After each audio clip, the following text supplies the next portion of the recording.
All right, this is reverse applique. You'll see that there are pictures that show the finished product with this. So I've got my 9.5 inch template, and I'm cutting 2 layers or 4 layers of fabric here. You can cut 2, 4, 6, 8, 10, 12, as many as 12 layers when you're doing these squares. And again, if you have the turntable when you're doing this, you have less work to do. So you can use this just like I am here, or you can use the turntable. I'm going to get this out of the way. That's my 9.5, and I'll grab one piece of fabric.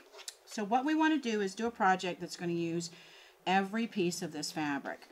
I'm going to line up my edges, give this a good press. Now this does make a difference that we start with the square and that we've lined these edges up consistently.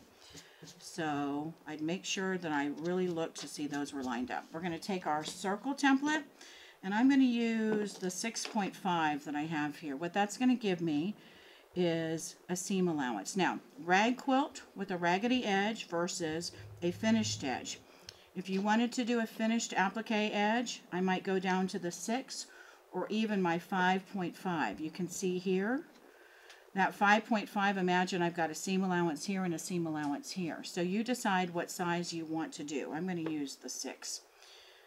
And as I line this up, we're going to cut along that edge with our rotary cutter, turning that template as we go.